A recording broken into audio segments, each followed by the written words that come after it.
So ito, magiging... So yun nga, sa dati settings ko nung walang ND filter, kailangan ko maging mabilis para magmukhang mabilis yung video talaga. Ang advantage kapag naka-ND filter ka, kahit takbong 40-60 ka lang, ang sarap panoorin eh. Ito yung pinaka-entrance. Ganda ng view nila dito. Malalaman na natin kung talagang kailangan pa ba nito pag mag-vlog ka.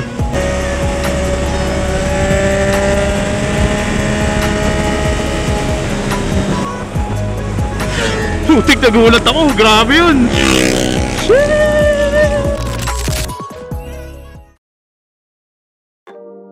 And we are back with another video. So ito ang unang breakfast ng 2025 natin. Hindi ko nga lang alam kung saan kami kakain kasi wala pa rin final decision kagabi. Pero samahan nyo lang ako enjoy ang umaga na ito. Let's go! Sa baba lang tayo, no?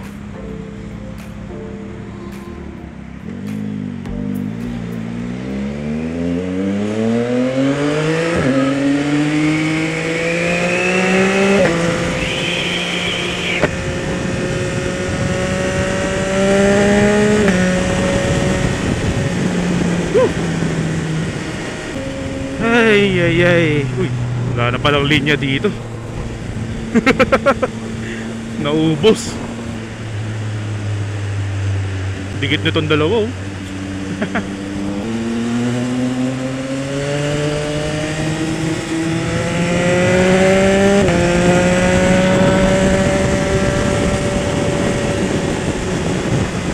The blind spot. Dahil sa muntik na akong majiji dyan, naalala ko na lagi. Anyway, good morning. Wow, nawala agad yung good sa morning ah. Grabe naman yung kabig nun. Pag signal, kabig agad. Di mo man lang iniwan sa 2024 yan. Time check 6:45 AM. Actually parang uulan, madilim. Pero itong papuntang south, parang tinatakasan natin yun, no? Yung cloudy. Mamaya kung magkakaroon ng chance, meron akong biniling ND filter. Pero hindi pa kasi ako, hindi ko pa natatry.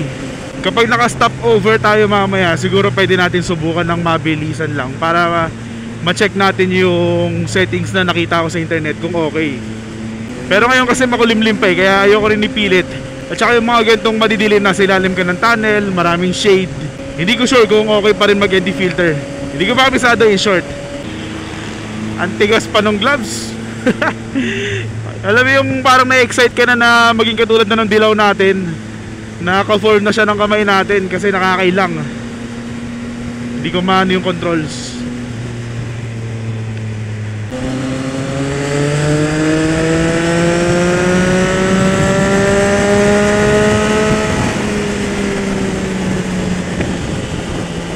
Lamig. Mamplasan, yung Army Navy na lagi kong nilalagpasan, tama? Baka pag nalagpasan ko na naman yun, mag-unsubscribe na yung mga viewers natin. Sabihin, sobra na yan, Domamoto, pakabubuhan na yan.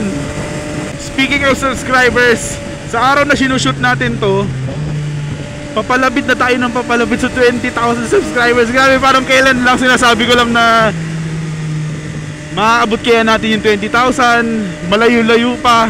Antayin lang natin at ito na yung panahon na yung papalapit na. So nakaka-excite yung 20k na yan. Sobrang laking achievement na for me.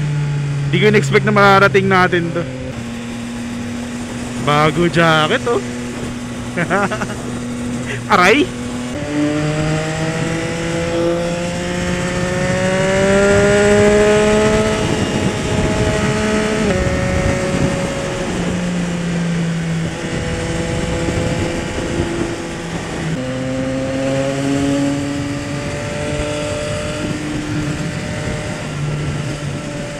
Ano mas magandang jacket na napili ko? Yung brown o itong black? Brown. Nakakalungkot naman yun. Dahil pala di ko na tinanong. Kung hindi nyo pala type tong itim na jacket ko, babalik na lang ulit ako dun, papapalit ko. Tapos sabi ko, araw-araw bago jacket ko. Scammer. Hindi, kabisado na natin yan. Ito kasi talaga yung pahamak eh, yung building na yan, naharangan yung signage. Ayan o, tanong mo, dito lang yung Caltex. Ito ba yung 400 exciting? Gusto ko yan eh, pang tamad lang. Yan, pakita ko lang yung bagong jacket natin. So ito medyo overexposed yung settings natin ngayon kasi gusto ko sana i-try itong ND filter na nabili natin. Pero since first time ko lang i-try ito, damay-damay na muna, baka hindi maganda yung settings. Tsagain nyo na lang muna. Tapos siguro edit ko na lang post kapag sobrang sablay talaga. Pero ito yung itsura niya. So ito magiging, ito na ba? Yan, so try natin to. Sana maganda, first time ko lang gagamitin. Happy New Year! Hi! Dabang ko to page. Unang subok sa ating ND filter na bagong deliver lang kahapon. So tulad ng sabi ko, first time at saka bago lang ako sa mundo ng ND filter. So kung may alam kayong settings, please comment down below. Tapos kung meron din kayong comment kung pangit, maganda, or sucks lang, so please let me know. Ako ay talagang interested. Sa akin kasi matagal akong bumili ng ND filter kasi hindi ko trip noon. Ang mood ng vlog natin ay ano ba tawag dito? Yung buhay lang, kung anong nakikita ko, yun din ang nakikita nyo. Feeling ko kasi kapag ganito tapos may motion blur, parang nagiging cinematic. Hindi ko sure kung bagay na cinematic yung itsura. Tapos ang dami ko sinasabi, parang hindi tugma. Pero since matagal na tayo mag-vlog at saka marami na rin akong nakita na naka-ND filter tapos madaldal din naman sila, not so bad.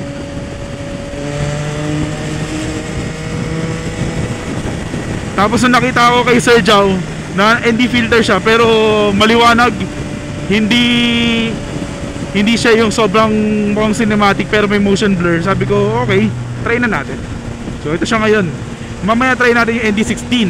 Sa mga hindi nakakaalam, ang pinagkaiba lang naman ng ND8, ND16 at saka ND32. Padilim, uy ano yun? What the hell? Sana blurred ka na lang sa camera para di kita may review. Pero parang may patay na laman. So yun nga, ang pagkakaiba lang naman dyan yung parang shading niya. So kapag tirik ang araw, syempre gusto mo mas malakas yung shade, ND32 ka. ND16 yung parang sweet spot, dami nagsasabi. Tapos ND8 yung medyo cloudy. Actually ngayon biglang tumirik sa atin yung araw eh. Pero naka 8 lang tayo. Malalaman na natin kung talagang kailangan pa ba na ito pag mag-vlog ka. Pero depende naman talaga yan sa trip mo eh. Ako kasi gusto ko parang si Boss Reed lang. Kung anong ginagawa niya, yun lang din. Wala na masyadong arte-arte. Yung content ang kailangan. Kung ano yung ginagawa mo talaga. Sana mukhang mabilis yung itsura sa camera ngayon. Kahit mabagal tayo. Yun naman yung silbi ng ND filter.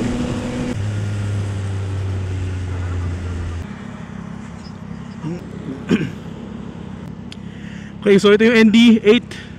Sakto yung tirik ng araw sa atin. Ito yung view. Palitan ko lang ng ND16.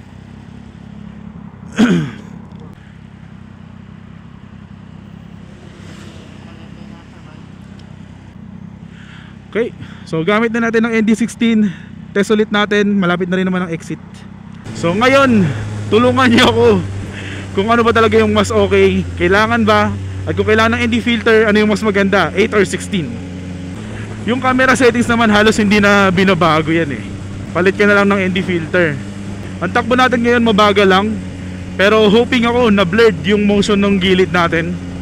Ang hindi ko lang alam kung nakaka-apekto ba sa amount or kung gaano ka blurred ang video kapag nagpapalit ng ND filter. Pero pagkakaintindi ko hindi eh. Nasa camera settings pa rin yun. By the way, ang setting natin ngayon, kung nagugustuhan nyo itong ND8 or ND16 tinetest natin, tayo ay naka 4K 30 FPS lang. Tapos 1/60 ang shutter speed kasi kailangan mo lang daw doblehin. Kung 30 ka, nasa 60 ang shutter speed mo. Kapag 60 FPS ang sinushoot mo, 1/120 ka. Yun lang general rule. Lahat yan ang sinasabi. White balance in-auto ko lang. Then ISO 100 to 800. ISO yung feeling ko na pwede pang i-adjust next time. Kasi gusto ko bright lang yung itsura eh. Tapos minsan hindi mo maiwasan mapapasok ka ng tunnel or biglang nasa city ka na, makulimlim na. So gusto mo lumiliwanag din para nakakapag-adjust. Pero as of the moment, naka 100 to 800 tayo. Mag-speed up lang ako konti. Tetest ko yung ND filter. Unahan kita, Saray.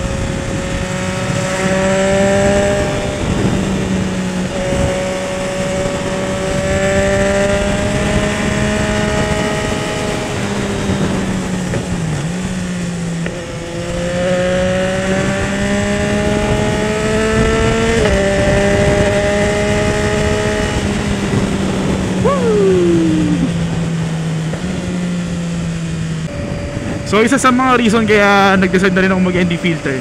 So yun nga, sa dating settings ko nung walang ND filter, kailangan kong maging mabilis para magmukhang mabilis yung video talaga. Ang advantage kapag naka-ND filter ka, kahit takbong 40-60 ka lang, ang sarap panoorin eh. Pero ngayon medyo may kabilisan din talaga tayo. Bigla naging ND filter yung topic natin ah. Wala kasi sa plano ko subukan talaga to since kaka-deliver lang kahapon. Pero pwede na rin. Pagdating naman sa disadvantages ng ND filter, ang mga nakikita ko kapag napunta ka sa madilim na, kunwari pumasok ka ng restaurant or may tunnel, so dahil kakaiba yung settings natin at saka naka-manual, yung camera hindi nakakapag-adjust, hindi nakita. Kailangan ko pa magkalikot. So kaya hindi ko rin sigurado kung magstay ako with the ND filter. Pero okay na rin na natatry natin ngayon.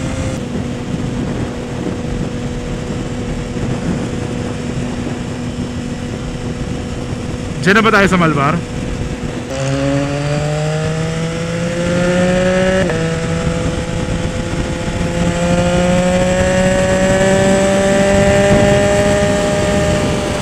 Boom! BMW si Bap. Ang bilis din pala bumagal ng motor pag binitawan mo, no? Tapos walang throttle. Oo nga, parang ang lakas ng engine brake. Kasi pag gusto mo lang bigla mag no hands, walang cruise control, no sufficient load. Nako, may load ba ako? Chill ride lang si ate. Wala pa ring helmet sa 2025. Uy, grabe, 1 horsepower oh.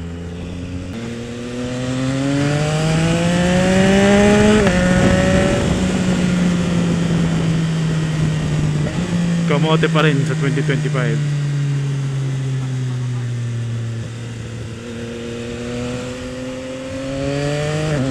Medyo twisties.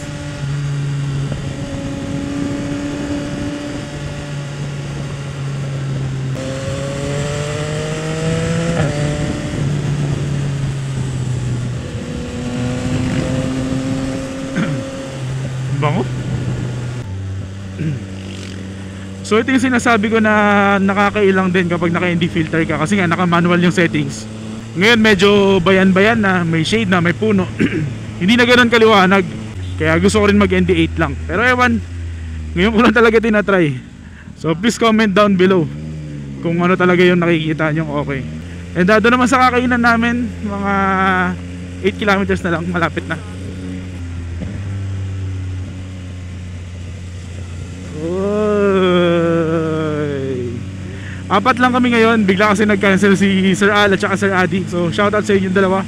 Medyo nagtatampo lang ako. Unang tampo ng 2025. Parang ganito rin yung daan nung nagkapusod kami eh. Not sure. Kasi simula pa lang ako nung nagmumotor eh. Pero masarap doon, kapusod. Parang gusto ko balikan next time. Talbog ng daan? Wow. Uy, may pa-view.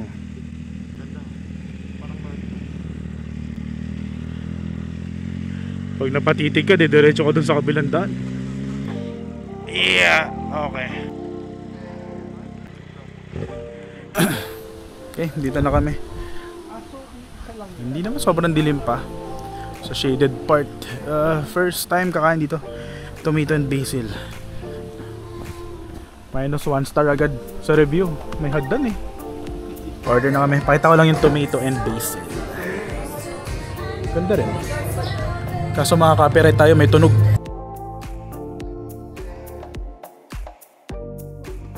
Ito yung pinaka entrance. Ganda ng view nila dito. Ngayon ko lang nagamit yung zoom.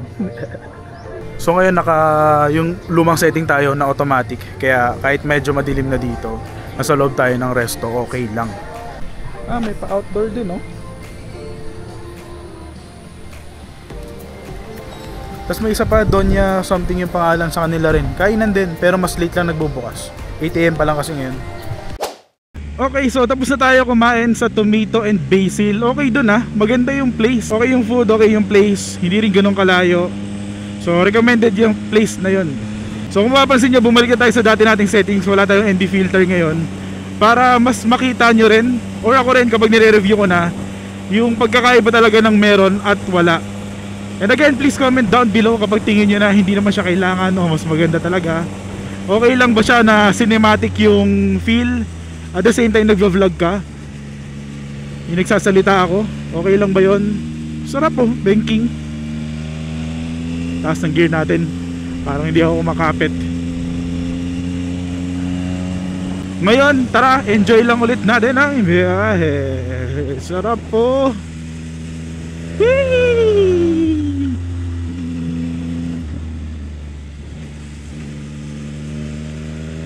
Grabe naman yon. Uy, parang mag-overshoot ako. Na-review ko pala ng konti yung footage natin kanina. Parehas naman okay. Yung ND8 parang mas trip ko kasi maliwanag lang siya. Hindi masyado madilaw kasi gusto ko buhay yung vlog. Pero ewan, antayin ko hanggang ma-review ko ng PC sa may computer. Pero mas trip ko yung ND8 so far. Ang problema, napansin ko lang, mas maganda yung clouds, yung langit, nung ND16 ang gamit natin. At saka yun yung sinasabi na safe spot talaga yung ND16.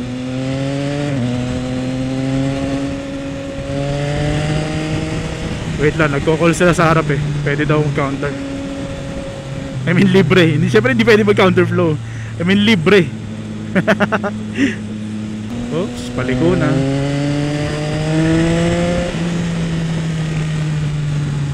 Ang sarap talaga ng nasa dulo.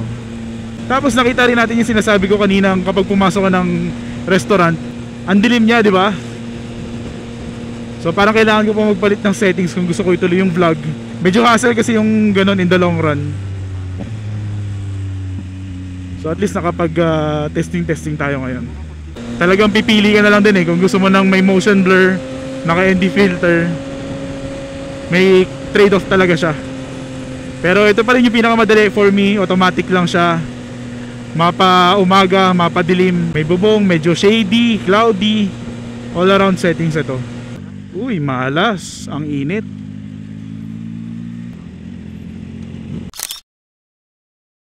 Ganda ng ninja niya. Uy, R1! R1! Pingi! Putik, nagulat ako. Grabe yun.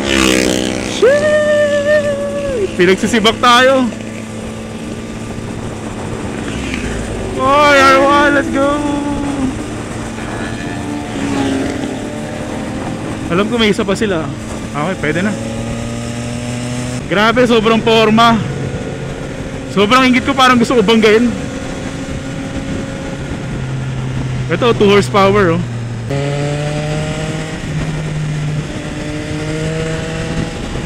Ayos may dalang kabayo.